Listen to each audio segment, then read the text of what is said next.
नमस्कार। आप सुन रहे हैं द बॉलीवुड रेडियो और मैं हूं आपके साथ आकाश। दोस्तों, आज के इस पॉडकास्ट में बात दिलीप साहब और राजेश खन्ना की।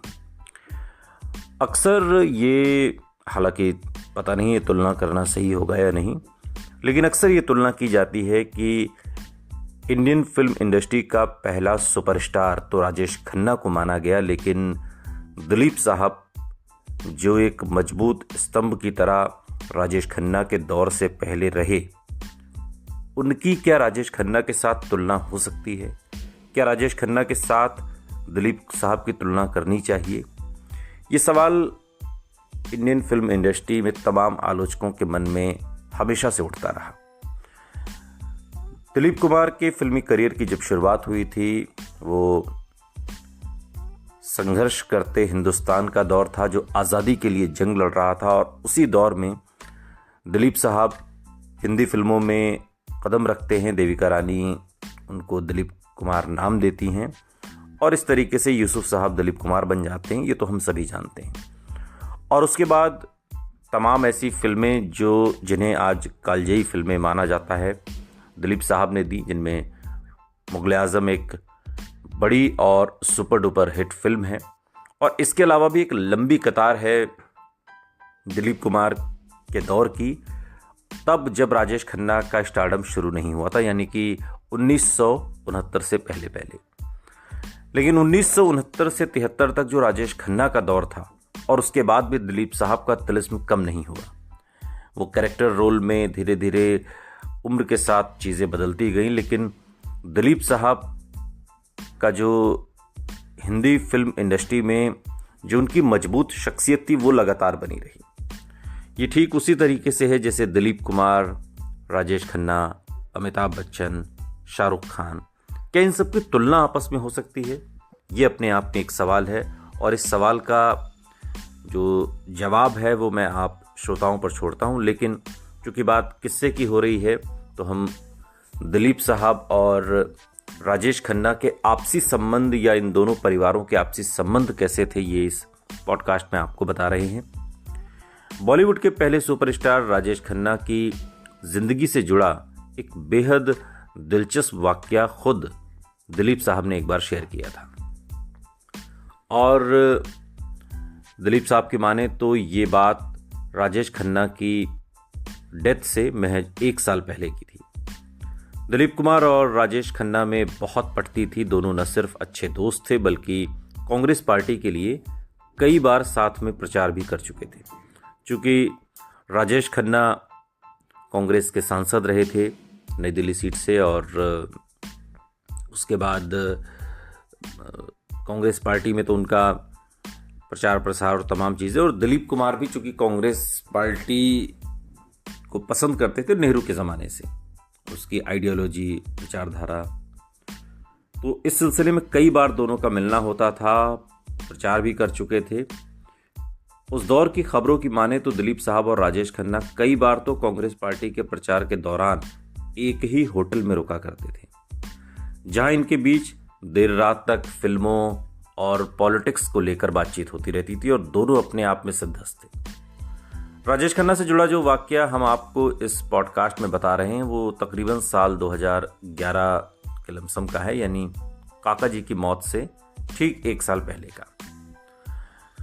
दिलीप साहब की माने तो राजेश खन्ना और डिंपल कपाड़िया 2011 में उनके बर्थडे के मौके पर घर आए थे। इस दौरान राजेश खन्ना ने काफ़ी देर रात तक डिंपल को लेकर दिलीप साहब से बात की। दिलीप कुमार की माने तो राजेश खन्ना खुश थे कि डिंपल वापस आ गई हैं, क्योंकि शादी के 10 साल बाद डिंपल कपाड़िया अपने बच्चों को लेकर राजेश खन्ना से अलग हो गई थी, और एक तरीके से उन्होंने अपनी ज़िंदगी में आगे बढ़ने का फैसला कर लिया था, वापस फिल्मों में काम करके। लेकिन जब ज़िंदगी के आखिरी वक्त आए राजेश खन्ना के, उन्हें कैंसर हुआ, बीमार रहने लगे, तब डिंपल कपाड़िया वापस आ गई थी, और ये बात उन्होंने दिलीप साहब को बताई कि दिलीप साहब, डिंपल वापस आ गई हैं, अब मैं बहुत खुश हूँ। और इसी बात का जिक्र दिलीप कुमार ने बाद के दिनों में किया था, राजेश खन्ना के निधन के बाद। और इस दौरान राजेश खन्ना ने काफ़ी देर रात तक डिम्पल को लेकर दिलीप साहब से बात की। और आपको बता दें कि राजेश खन्ना और डिम्पल की शादी बहुत कम उम्र थी जब डिम्पल कपाड़िया ने शादी की, और बिना तलाक के दोनों अलग हो गए। बाद में राजेश खन्ना का अफेयर टीना मुनीम के साथ हुआ। इससे नाराज़ होकर डिम्पल ने घर भी छोड़ दिया, और फिर अनीता आडवाणी भी उनकी ज़िंदगी में आई। लेकिन डिम्पल कपाड़िया की जगह कोई नहीं ले पाया, और इसका जिक्र खुद उन्होंने दिलीप साहब से भी किया था।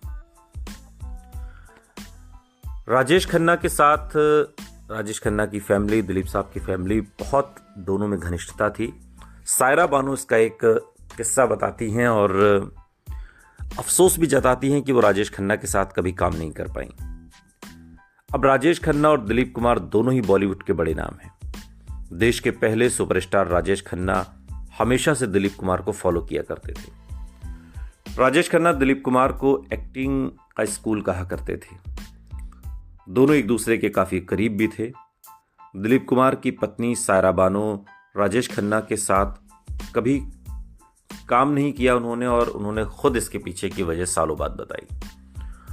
आपको बता दें कि राजेश खन्ना और सायरा बानो दोनों ने ही लगभग एक ही समय में फिल्मों में एंट्री मारी थी, और एक ही इंडस्ट्री में होने की वजह से दोनों के बीच खूब बनती भी थी।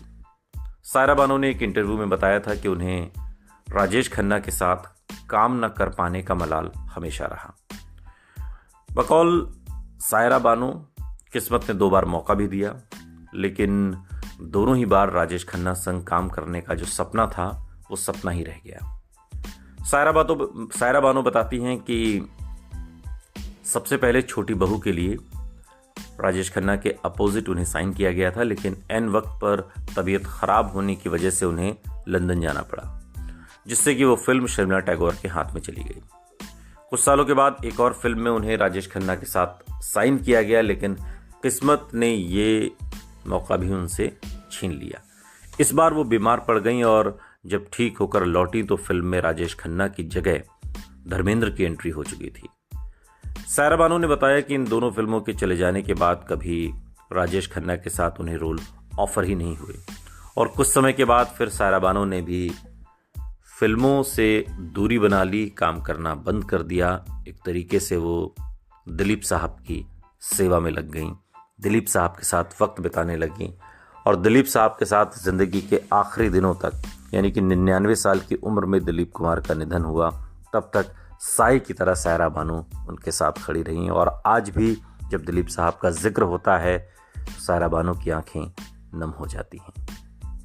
सुनते रहिए द बॉलीवुड रेडियो इंडिया।